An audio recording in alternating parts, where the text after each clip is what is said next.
Now it started, Robbie. No more waiting, bro. Easy. Toy taking a drag as we start. Okay, well, folks, welcome back to the Fight Scene podcast. It's been about 4 weeks since we last had an episode. Easter holidays and that had the boys busy. We don't have much to talk about today in the form of actual fights and breakdowns and whatever. I guess we do in a way, but we're taking a bit of a different topic. As you can tell by the title, talking political influence on the UFC and entertainment farming. So a bit of a different topic for the boys today. Toy, you came up with what we're talking about today, so I'll let you take the lead on this. You can introduce the topics and see how it goes. Perfect. First and foremost, hello, Fight Scene fans. We're back. I know you guys have been waiting. Okay, I know all zero viewers right now. You guys have been waiting for this one, but we back, dude. Weekly uploads. Sorry, weekly uploads. You know how it is. Yeah, whatever. Anyways, let's get into it. So, starting off with the White House. Oh, not starting. We're talking about the White House. The White House card is different to what we've ever seen in MMA, right, or in the UFC at least. And there's a lot of, I guess, controversy is an interesting way of putting it, but a lot of thoughts and discussion on it. So I wanted to get two pro MMA analysts or analysts to give their analysis on this. DC and Anik. So I suppose Dibs Anik. Okay, fine, bro. I'll be Rogan. Yeah, Robbie's fat like DC, I want to talk bro. about the leg kicks at UFC White House. What do you guys? All right, no, seriously. With the White House, obviously, it's inherently a political event, isn't it? You can't really host a UFC event on the White House's lawn and not be political. Then why are they setting up an American murder as the main event? Yeah, they literally are. They're a homicide. But I wanted to ask, what are your guys' thoughts on the UFC being so politically connected with this UFC event, with the White House 250? What are your guys' thoughts on that? I think it's just mainly Trump who has influenced that, because I don't know why the president loves the sport so much, but he's like the only one, and Dana just loves him back. So, well, Trump actually saved the UFC way back. Way back. He gave them like funding or something like that. He let them host events at Trump's hotel or something like that. So that's Trump why and they're Dana boys. have been boys for a long time. Yeah. So this is not something new. Yeah. But how do you guys feel having all this like external political like discussion around a UFC event? I mean, we fight fans. I like to see punches. I like to see kicks and whatnot. I don't like to see wrestling per se. But how do you guys feel about it? Is it not weird having this like political headline over this event? I guess maybe like a little bit, but I think it's inevitable. If you're gonna have a card on the White House lawn, like it's gonna be political. Like that just comes with it. One thing I don't necessarily always understand is like why people get so upset that Trump goes to like UFC events, because in my mind it's like he's the president of the United States. Like it doesn't matter if it take away Trump, if it was someone else. I know he's obviously a controversial character, but like he's still the president. And like if you're running a company, like a sports company, and the president's like, can I come and watch? That's always going to be a huge sort of endorsement. So I mean, I think it's going to bring in tons of viewers, whether you love Trump or hate him. There's enough people that love him that'll bring a lot of eyes to the sport, you know. All the UFC fighters glaze him. Like they love him. They'll always jump over the cage, like some random like Puerto Rican will jump over the cage and be like, "Thank you, Donald Trump." Like, you know, Paulo Costa, of late that's done that. Yeah, literally. I'm confused. Maybe it's just so he keeps him in the country, but like, it's just a weird one. Yeah, I definitely think it's kind of weird because we've never been in this situation before where it's just like there's such like a big like political overhang on this. You know, is this even for the fight fans? You know, that's like kind of the question on my mind. Around for the fight fans, they threw Hockett Lewis on last second. Like that's big. Do you know why they did that though? Yeah, well, Hockett just won, and Trump was like, "Can someone put Derek Lewis on this card? And why isn't this like on the card?" Derek Lewis. Yeah, fair enough. I mean, gotta respect that actually. But here's a question I have for you guys: do you think that it's a brand risk being so heavily involved with Trump and the Republican Party Especially after, maybe it's a bit controversial to say, but especially after all this like Epstein stuff that has somewhat recently been released about Trump and everything. Bro, like why that. are you What are your smiling, thoughts on dog? that? Robbie's No, on Robbie, some take it smiles, away. bro. Epstein files, bro. Dude, it's an MMA podcast, but we talk about whatever, bro. It's true. Bro, I think But my like question still stands. I think it like you're gonna get it comes with risk whether it was a Republican president or a liberal president, because you're always gonna have opposing views, because now we're getting political, but like America's so split between I being can one tell or the you, other. Kamala Harris was not hosting this UFC event. I can promise you. He was not having Derek Lewis being phoned up and saying, "Come into my backyard so you can scrap." That was Yeah. never done. There's only one Oh. who could get it done, and that's Trump. Fair enough. But have you seen like the arc that's going over that shit, like potentially in the trailer? They're like the actual arena, like they're gonna have like the UFC thing, and it's outdoors, by the way. So like if it rains, But that's crazy because Dana literally never does outdoor yeah, things he because said of he that never wants to reason. host outside because of like bugs and like things like that, but he doesn't Yeah. care anymore because it's Trump. But it's like a massive arc going over like both sides, and it's gonna look crazy, I'm pretty sure. But it's an interesting card. Aren't there only like 7 fights on it or something? It's just It those is sort of 7 fights. no prelims Yeah. or anything. Yeah, that is pretty Yeah, banging. well, we'll get to that stuff. No, I'm just Yeah. like wrapping up this section.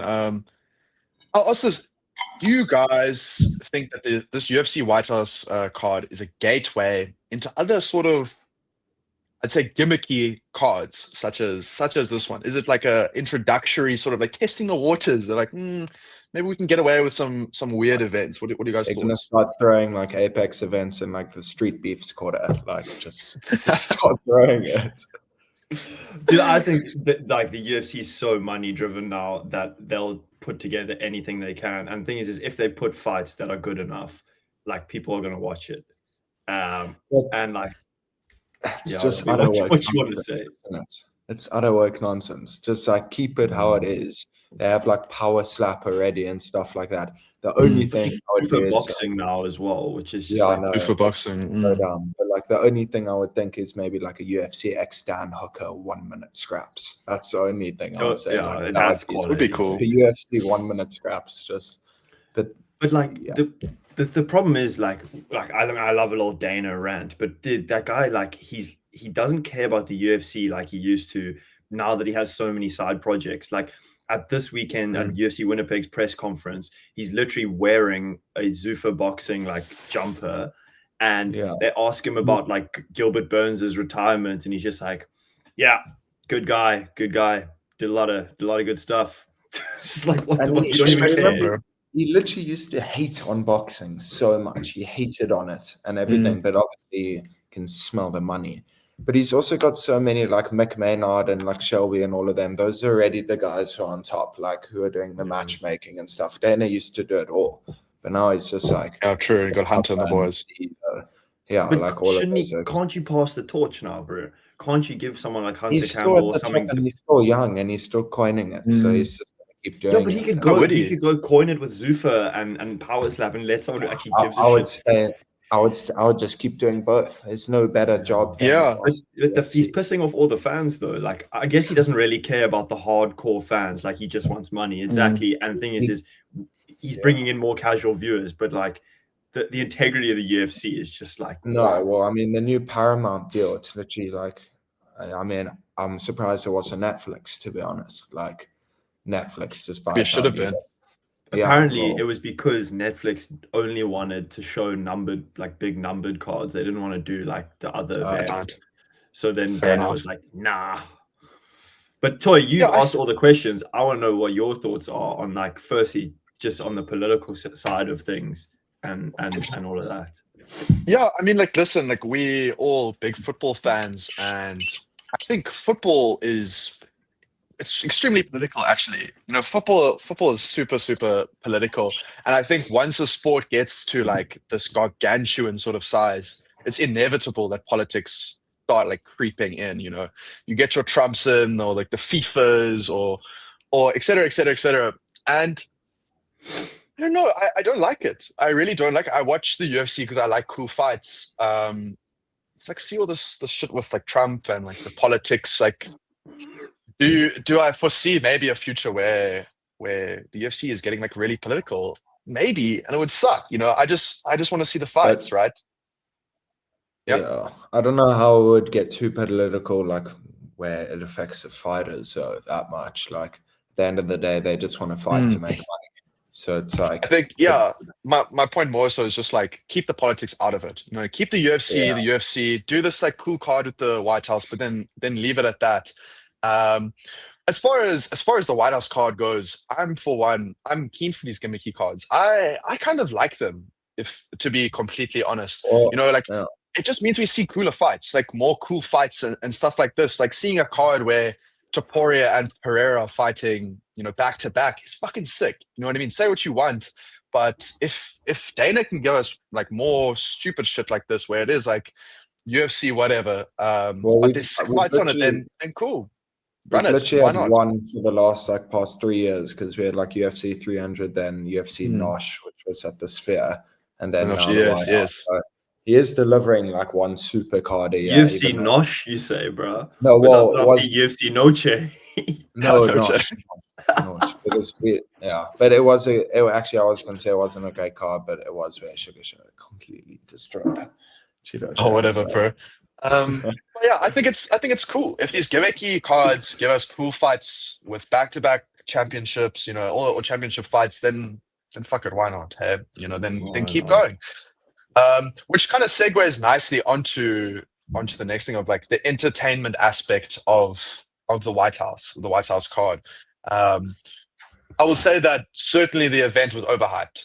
Like we can all kind of agree that Dana sort of sold us this dream where it was going to be like fucking 10 championship fights. Like he was going to make divisions so they can be more like unlimited championship fights. Obviously, I'm exaggerating, but the expectations were sky high and it failed, right? Would you guys agree with that? Kyle Dorcas. It definitely failed. Kyle Dorcas, sure. But it's the same as UFC 300. They also hyped that up to be like insane, and it was like pretty good, but it was hyped to be way more, like completely. But I also think like Pereira saved that card. But again, it was Pereira Jamal Hill. That was like the main fight, which is just like Jamal Hill headlining UFC 300 is just like, you see and now it's like Cyril gone. It's like for his 17th fucking title shot. Yeah, exactly. And I think you also have the fighters to blame in a sense, because it's like, where's Islam? Why is Hamzat Strickland not on this card? Rather, it should have been Topuria Islam for this one. And then, that's obviously what they wanted. The one problem is then they do that, and then all of a sudden UFC 327, where it's like Strickland and Hamzat, who's fighting on that? And then everyone would go, "Oh, weak ass card." Well, I was about to say, like if you do put all the biggest title fights on White House, then suddenly 2 title fights already is pretty good. But then, like outside of that, there's not even like another big fight for like any division. I mean, O'Malley Zahabi is like that's like a main event of like a fight night. Like fight night, with Zahabi, like, and everything outside of that is just like a premier fight. Like Rufi Chandler is just like that's gonna McGregor rejects. That'll be good, like because they will just sort of stand and bang. Like it won't disappoint. And I think these fights are set up to have like to show us something crazy. But we do have the boy Dream Believe Make It Happen on the card as well. Against that's also true. Bang. That is true. That is going to be. We got to be backing the boy then. So, but that's the thing is like Toy and I. Sorry, Toy, to cut you off. Just to say my last thing, but like Toy and I said a little while ago, like it's still going to be a really good card and it's still got really good fights. It's just the expectation was a lot higher than what was delivered. He does it every time, though. I think it's this over promo. Like, to be honest, he's trying to get Oaks hyped, and then, but I don't know why he like talks low key on it, and then just boom. Yeah. Like, in my opinion, they shouldn't even announce. They should just have one Oak in the ring, walk out, and then another guy walks out, and you're like, oh shit, that's happening. Listen, I think for the UFC White House card, that would have been like insane. That would have been like at least when they did the announcement. Like they did, like I guess they kind of did do an announcement, but there are so many leaks and stuff. I wish they could, literally at the White House card, like, shit, what's the main event? And then imagine you saw Topuria, Islam. Like, Yeah. it's actual. Well, But imagine you see then Pereira walk out as the co-main. You're just like, Yeah, what no. the fuck, bro? Who's the main event now? Like, you this see is going to be Topuria ludicrous. and everyone's like, Islam, and then you're Gaethje. Gaethje. Yeah, that actually would have killed it. That actually would have killed the vibes completely. You would have been like, oh, shit. Like, They would have had to have yeah. Gaethje walk first, bro. At least if there are like not many KOs before, you knew like, okay, come on, here's the bang. Yeah, sure. Here's one. I think it will be a good card. I think it's, obviously the expectations were so high, but now that it's been like, what, a month? Maybe a month since they've released it, like things have settled and I'm like, bro, it's a cool card. It's for sure a cool card. I mean, like you obviously got your top 2 fights of Pereira versus Garn and Topuria versus Gaethje. But the other fights are interesting because they're all obviously kind of like layups. You know what I mean? Like O'Malley is definitely a layup fight. Okay, Ruffy Chandler, it is a layup fight for Ruffy for sure. I think Ruffy should clean him. Bo Nickel versus Dorcas. Zahabi is not the worst. Like Zahabi's wrestling could be a problem for Sugar, definitely. Yeah, but considering Sugar doesn't know how to fucking wrestle. The one thing I did see, it was in your notes, but I was thinking about the other day, Nunes Harrison. Such a good card, but dude. I think Harrison is still probably injured because she was meant to fight in January. Surely she can fight. This card's in June. So she got ruled out in January. I was supposed to fucking see that fight, and it got ruled out. And then that was the second biggest fight I actually wanted to see. Literally, Sean O'Malley was big and everything, but like Gaethje Pimblett, and then that fight was huge to watch, and it got pulled out. But yeah, that fight would have cooked, bro, on this card. I will literally say that's what the biggest women's fight you could ever make in history. And it's an American versus the women's GOAT. Like it would have literally been perfect. And an roided American taking out like the old GOATs. Like the old GOATs, yeah. It was sick. You would probably like marry her, honestly. You'd love literally, it would have been flames. So that's it. Okay, we can get onto it now, Robbie. But I also do think Colby Covington is certainly missing from this card. It's so like you just needed him there. He's Mr. America. He's Mr. America. How do they miss out that instead of Dorcas or whatever? Dorcas. Apparently, Colby was ducking him, bro. Your boy, Robbie was ducking. Yeah, Bo was. Yeah, he actually did that. Bo did she call him out? Bo was not. I think he called him out.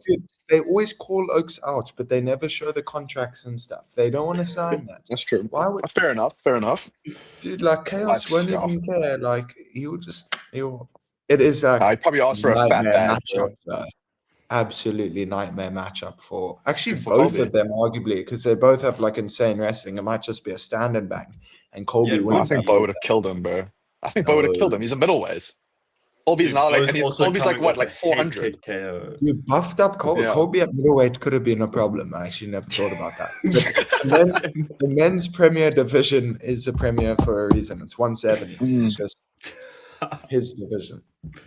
I do think that the Derek Lewis Josh Hockett fight was like perfect. That was such a good fight to add to this card. Like it just made so much sense. But Josh Hockett's gonna steamroll the fuck out. Yeah, because I mean, actually, but I would literally right now if Razorblades Derek Lewis got booked, I wouldn't know what to say. They are pretty even on like things. Just like Lewis is down there in the rankings, so it's just interesting. Razorblade Lewis, bro. Did I hear that correctly? Oh, sorry, Razorblades.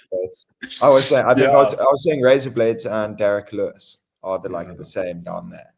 But Hockett probably will need a top contender after he KOs Lewis, realistically. Did he make light work at Derek Lewis? Derek Lewis, his last fight, like I love the guy, but his last fight, he has no gas tank. And if he doesn't land a big overhand in the first round, he's imagine like the trash talk before the fight, and then they come out and Derek Lewis does that flying knee and just like floors him. That would be ridiculous. Or like Trump going berserk. It's his favorite fighter is Derek Lewis. Derek Lewis, yeah. But I just think, I think that fight is built for the UFC White House card because you got Derek Lewis, icon, American hero, gonna knock this Russian motherfucker out. Trump called me, who could forget? And then you got Josh Hockett, who's really just made a name for himself, but like, dude, he's made a name for himself for sure. I mean, like he's all on our radars now. You see him, you're like, whoa, what's up? It's like the perfect fight for the UFC. Like whatever result happens is sick. besides like a boring decision, obviously.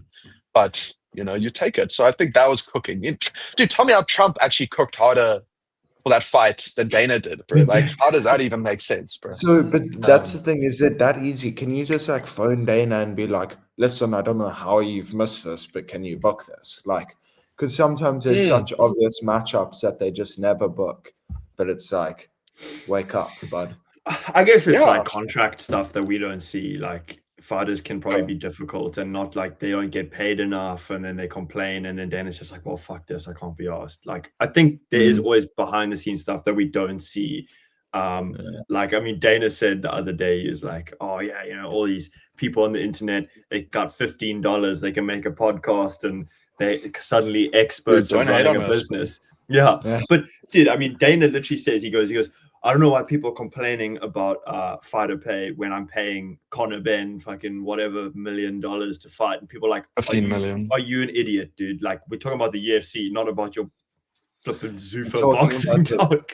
the flyweights dying on the early prelims. Literally You going guys want me to say something For controversial? 10K, dude. Yeah, dude, their family is sleeping on the floor. They living in the gym.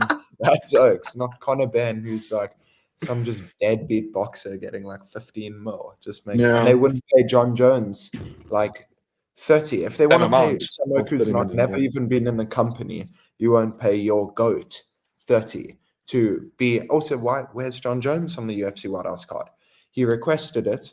How can you not do Pereira John Jones?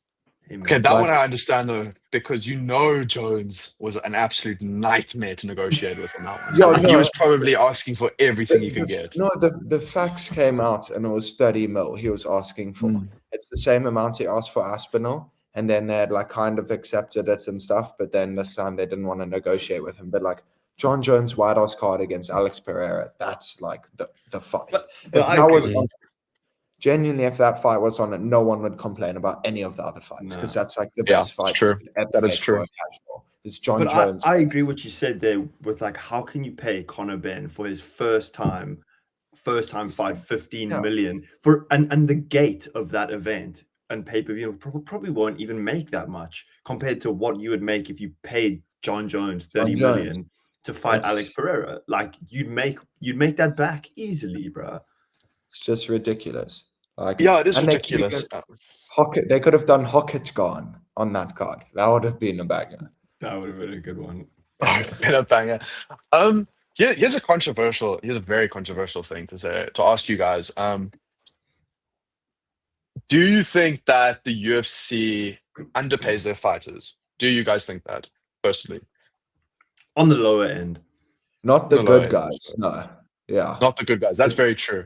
The good, like the champion. Okay, champions are a very like niche part of the fighters, but the champions are so set, especially the ones with draw. Maybe like Josh Vance and Pantoja's not bringing in as much as like the Alex Pereira and stuff, but like the like those middle guys and those low guys are just they getting peas.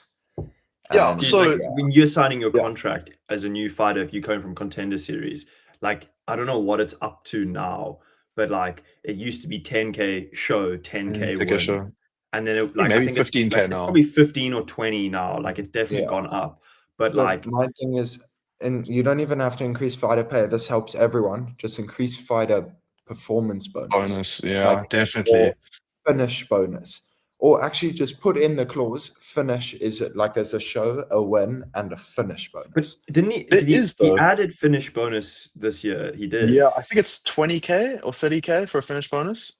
It's something like that. Like he did add a finish bonus. I can't understand why there's still some prelim snooze fest. Some oaks genuinely just think they're going to make it to the top, so they fight real hard for ranking matches. 25K, by the way. 25 finish bonus. Okay, you see, that is nice. Like that is and then they still have their fun fight of the nights and performance of the nights. Yeah. Well, I understand why Dana does it because I studied business for a while, so I kind of understand the economics a little bit. All right, big boy. And the reason is that you barely pay these guys, and they have to fight. Now they have to fight, and they have to make sure they can fight soon. So the problem with boxing these days is like these fucking crazy payouts. And then they just don't fight. You know, they'll fight once a year, once every 2-3 years even. And I think that's why Dana charges or gives them such little money, because they're like, no, we need you to fight like To 3-4 be fair, times a year.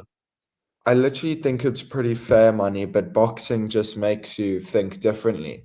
But the thing with boxing is that's like Saudi owned. The Saudis are so in that they like make so much money, those boxers, because they're working for them. Here they're working for Dana White, like an American tight ass. Like they're Yeah, not going for to get sure. much. But that's So what it's we're just seeing like, now at the UFC anyways, with these yeah. the champs who are getting paid so much. They're fighting once a year, bro. Like, Yeah. and That's also Dana's biggest thing is I pay these guys too much. They're not going to want to fight. Like, Exactly. so That's my point. So would you guys increase the fighter pay? That's a question I have to you. I would Knowing increase what we've just said. I would increase the amenities, bro. Give them Amenities. cover all of their health insurance. Give them free. Yeah, dude, like, that's pay their outrageous. hospital bill. Mm. Like, I don't know what the agreement is these days, but like I know there was a time where there was no covering of these medical expenses and things like that. Like, dude, if these oaks are beating the shit out of each other and they need stitches and they need MRIs and they need surgeries, like cover that for them. If they're making 50,000 for a fight, bro, tax is taking a bunch of that, and then your medical bills and then your gym fees. Like, help them out, bro. and you got to pay all your coaching staff and everything. So it's just Yeah, like, and I see now that they have to pay for their own like flight tickets and stuff like that, which is just like, it doesn't look good. It's very like Yeah, skimpering well, or like I cutting guess costs. for the fans, to be honest, as fans, do we really give a fuck about fighter pay? No, bro. As a Like, fan, you actually listen, shouldn't, bro. As a fight fan. As a fight I'm fan. just kind of thinking about that. Why do I care how much P they earn? They must actually earn nothing. They must go out there and almost kill each other so they can get $100 to put on there for them. Gladiators. Like they That's what got they to used to do do, that. bro. Shame, fighter pay. Fucking make your fight more entertaining. Then maybe you'll get some more. Robbie wants to lower fighter pay, dog. I'm gonna get on that, bro. I might phone Dana and be like, listen, lower this shit. Let's go back to 10K, bro. I mean, look at Islam. Also, the problem with these Islam Topuria oaks and like even Sean O'Malley, if he stayed there, McGregor, they're all gonna Islam Topuria. They're all gonna be in there, make their money for about like 3-4 title fights and dip because they don't need to anymore. Exactly. You're not gonna get the reigns of Anderson Silva and like John Jones going for like 15-14. Because after 3 things, you're making like, to be fair, if John Jones, imagine he makes like 15-30 mil for every title fight he ever did, you can retire after one. Like, exactly, you don't bro. even need that. So it's like, what are your thoughts? But yeah, but that's the thing. Like, I think for what these guys are doing, you gotta pay them a decent amount. But like I said, like it's such a hard concept because you have on the one end you want these guys to get paid well, but like you've been saying, you want them to have incentive to fight multiple times a year. And when you're paying champions ridiculous amounts of money, you are going to get them only fighting once a year because they don't need to fight more than that. So I just think like you could maybe drop the payment for the champions and you can use that money to cover medical bills more because that is always your biggest expense, bro. If you are breaking bones in the octagon or needing stitches and you get a concussion and you got bleeding internally, like your medical bills are going to be ridiculous. And it's like when you're in a sport that is so heavily influenced by your body getting physically harmed, why is your company, $1 billion company, not helping settle some of this, you know? I completely agree. I've actually had this thought for a while of like, oof, maybe we shouldn't increase fighter pay. Like, I ain't big on it. It's like one of those I kept to myself, but it's like, it's because they're just not fighting as much. We've seen this. You mentioned there with John Jones, Robbie. Like, dude, that's so facts. If Jones gets 130 million payout, cheers, out, never again. Yeah, well, that's the thing. Never This genuinely would have been like John Jones's final fight, like one more at the White House against Alex Pereira. And to be honest, another great matchup for him. That's why I think he wanted it so bad because he heard it might be Pereira that he could have. He would have killed Pereira. Yeah, no, well, you just would have done what he did to Gon. He just would have wrestled him, and choke him out. So, yeah, like. But and just on the fighter pay thing, just to, and this is not a call out on our glorious king here. Okay, it just popped into my mind. But Drickus, bro, when did Drickus fight last? It was August, he got injured, October. Did get He injured, got injured. sure, but at this point in time, we still don't have a Dricus fight. Still don't. I And think Dricus was the highest earning UFC fighter, if I'm not mistaken, in 2025 because he did the big fights with Strickland. It was one with Strickland, one with Hamzat. And now look at him. He's chilling, bro. He's come back to South Africa with those dollars, and he's He's got partying 'cause it's a Knox. good fight. Knox He's got brings in Knox. coin. He's got a He's- deal with Old School. he's bulking up to go to light heavyweight. Please. Well, Sure, I mean, I- Dude, I'm- Robbie, you like I'm Ali talking about it. Abdelaziz, bro. You're just spreading fake news. Terrorist. Poatan has moved How's up. Noah? There's a clear look at a title shot right there. It's a clear look. Poatan's gone. They need an interim. The main champion is gone. There's no one. Yuri cannot fight for his like 9th belt of his career. It just can't. He needs Yeah. that oak just wins once against like some person. He wins like spectacularly after almost being KO'd himself. And then it's just like, okay, another Yuri title shot. Fucking why not? Yeah. And then he just gets starched again. That's what I've actually never understood. He simply gets starched and then another Yeah, but title so shot. like I just googled now, with the champions and stuff. Volk for his fight against Diego Lopez made just like $2.6 million. Okay, Was that on Which I feel like- Paramount or pay-per-view? that was No. UFC 325. When was Just- that? That that's was Paramount. this year. That was Yeah, in Paramount. February, yeah. Yeah. So that's Paramount, yeah. But you can assume that for his last few title fights and stuff, he's been making 1 million upwards, you know, like he's making in the millions, I'd say. So the thing is why is someone like that who's still earning good money is still keen to fight consistently? Like, I think it also comes down to the character because like Yeah, that's how true. how much is Islam, you know, like earning for He's Well, probably actually, making stupid money, bro. he Volk- he earned 3.3 million for his fight against JDM, which so he's earning like a little bit more, but similar sort of range. But like I don't know, like I think it comes down to character, bro.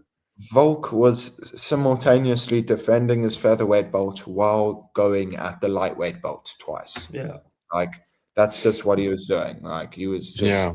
defending his own and going at others, and that's what you should do at championship fight.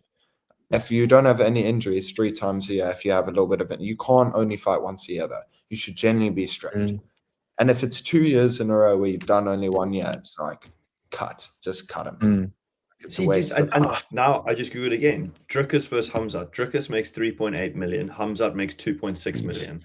Okay, obviously Dricus going back to South Africa, he's fucking set with that. Okay, Yeah. but like, why these guys aren't making 10 million per fight to the point where they can just like sit and do nothing? Like, obviously they're making ridiculous amounts of money, but like they should still be fighting more than fucking once in a blue moon. Dricus in a short time as champ actually had 4 like title fights. So he actually made like literally Strickland twice, Izzy and Kamzat. Those are all massive pay-per-views because those names are huge. But like, yeah, I don't know. Also, on your character comment, I like that one best because it made a lot of sense. But I also think that these days it's risky to fight as a champion. You know, like you secure these sponsorships and these brand deals and everything like that because you're champion, right? You know, everyone wants to back the champion. But once you lose that strap, like, do you really have that aura and that pull power anymore? Like now, I keep using Dricus and it's unfortunate, but like Mercedes have sponsored Dricus now and all this stuff. Like they wouldn't have sponsored him like now if he wasn't champ. Do you know what I mean? Like had he lost his belt, they wouldn't have sponsored him.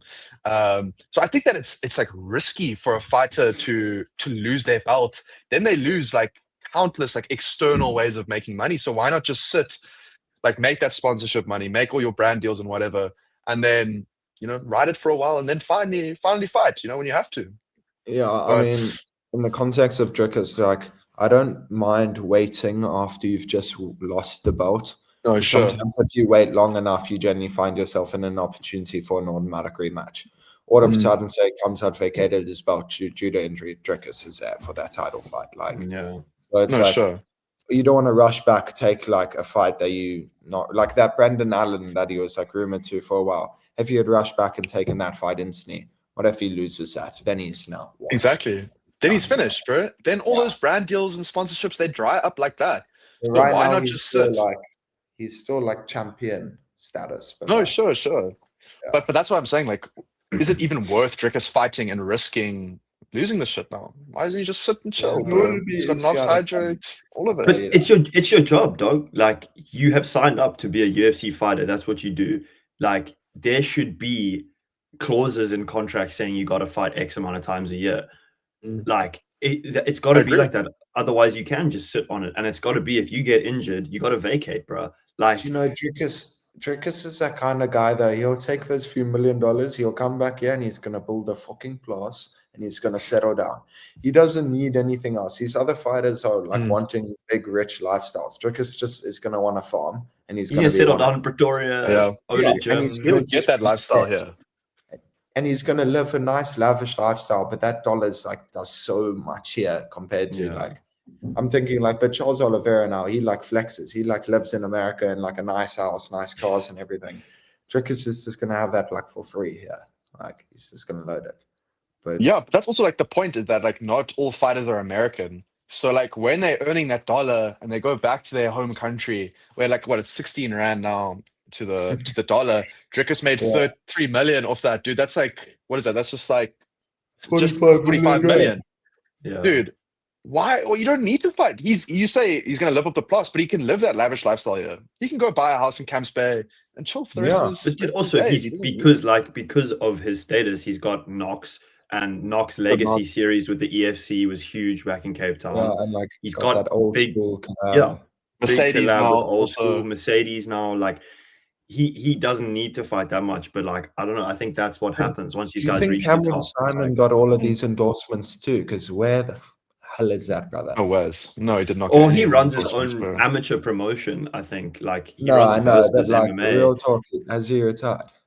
Has he? No, just, he's still training, bro. He like drops Instagram He posts. He's hasn't like fought. loading. I think it's been like almost 2 years now. No, like this will Since be he- like a 2 year. Since he fought Peyton Talbot. Yeah, jeez, that's like 2 years ago. Yes, yeah, that's a rough one also. Don't bring that one up. Oh no, sorry, No, well, Malcolm that's- Wallmaker in 2025 0-3. April, so a year ago, literally a Well, year make a ago. flatland him. Yeah. Yeah, He went 0-3 to just like insane oaks. But I mean, at the end of the day, if you're a good prospect, you got to beat one. You would of beat the them, best. yeah. But I wonder still if he's got want any to more fight, fights. I wonder what's gonna happen, bro. If he's gonna get released or if he'll get more fights, because I'd still love to see him get another chance. because for some reason, there's nothing like watching a South African UFC fighter. Like fighting Yeah, of Drickus course, is no other, of course. no other rush you get because you like fucking club them, bro. But then like Cameron Simon, when he fought, like you just see them get flatlined and you just like, Just like, oh shit. That's the worst feeling ever, dude. yeah, it's like Drickus just getting sat on. It's like do something, bro. Yeah. I mean, I think to wrap up the talk on the fighter pay, I think that it's way more complex than like Instagram comments will have you think. You know, these guys are telling you like, dude, Dana, what the fuck? Pay them more. Like this is unacceptable. Like, how could you ever think of this?